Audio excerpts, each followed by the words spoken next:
Bismillahirrahmanirrahim. Assalamu alaikum. Nasir Yusuf हाजिर है episode number 14 season 1 अरतुल गाजी के शॉर्ट रिव्यू के साथ। आपने अगर हमारे चैनल को अभी तक सब्सक्राइब नहीं किया तो सबसे पहले सब्सक्राइब कर लें, साथ में बेल आइकन को भी प्रेस कर लें ताकि आपको हर आने वाली नई वीडियो की अपडेट मिलती रहे।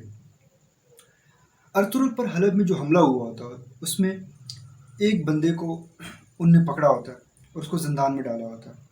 उसको अल अज़ीज़ के चचा जो होते हैं वो टॉर्चर कर रहे होते हैं कि हमें नाम बताओ, किसने तुम्हें भेजा है यहाँ पे। वो बार बार अल अज़ीज़ के चचा का ही नाम लेते हैं।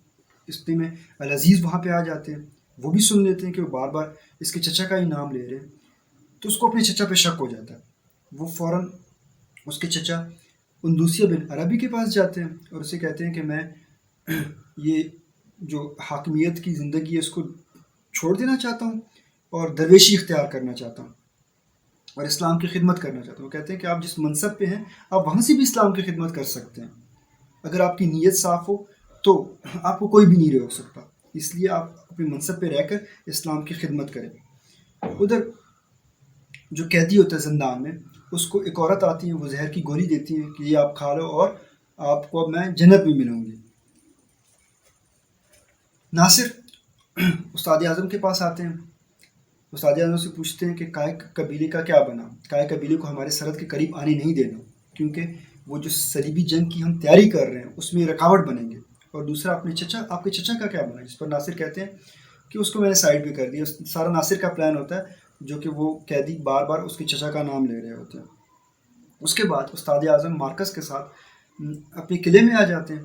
उस्ताद आज़म के पास रितिकन से एक मेहमान आए होते हैं, बाबाए आज़म के ख़ास आदमी। वो उस्ताद आज़म से मुलाकात करते हैं। उसके बाद उस्ताद आज़म को कहते हैं कि बाबाए आज़म आपके काम से बहुत मुतासिर है, लेकिन उनको तहफ़्फ़ुज़ात भी हैं और वो आपको कभी भी सलीबी जंग की इजाज़त नहीं देंगे। तो उस्ताद आज़म उससे पूछते हैं कि क्या किया जाए इजाज़त देने के लिए। तो वो कहते हैं कि जो यादगार हमसे खो गया है, अगर वो आप उनको वापस दिला दें तो आपको जंग की इजाज़त मिल सकती है। वो फ़ौरन अपने भाई यानी कि एलेनोरा के बाप के पास आते हैं, जिसको उसने कैद किया होता है। उसे कहते हैं कि तुमने गद्दारी की, अपने फ़ौजियों को मारा और उंदूसिया बिन अरबी की साथ दिया उसका। अब वक्त है कि तुम अपने आप को दोबारा प्रूव कर सको। अगर तुम उंदूसिया बिन अरबी से वो वापस ले आओ यादगार, तो मैं तुम्हें छोड़ भी दूंगा और आज तुम्हारी बेटी से भी तुम्हारी मुलाकात करवा दूंगा। अर्तुगरुल को ख़त्म करने के लिए 30 सिपाही टाइटस के पास भेजे जाते हैं। गुंदोगदू के पास गांव का कबीले का हकीम आता है और वो कहता है कि गांव में वबा फैल चुकी है और सारे जानवर मर रहे हैं। मैंने जिन जानवरों को वबा है उनको अलग कर लिया, उन पे सुर्ख रंग भी लगा दिया। अगर आपकी इजाज़त हो तो मैं उनको मार दूँ ताकि वबा ख़त्म हो जाए। गुंदोगदू कहते हैं कि किसी एक वफादार बंदे को अपने साथ मिला लो, क्योंकि काफ़ी साजिशें हो रही हैं और चुपके से काम होना चाहिए, किसी को पता नहीं चलना चाहिए और सबको मार दो। कुर्दोगरू के पास सलजान आती हैं और उसे कहती हैं कि अगर सुलेमान शाह को होश आ गया तो तुम्हारी तो खैर नहीं, क्योंकि सारे कबीले में तुम मशहूर हो चुके हो, तुम गद्दार हो। जिस पर वो डर जाते हो, कहते हैं कि क्या करना चाहिए। क्या वो बताती है कि मैं हैमा खातून को किसी तरह खैमे से निकाल लूँगी, आपने खैमे के अंदर जाना है और सुलेमान शाह को मार देना ताकि होश आने से पहले पहले वो मर जाए।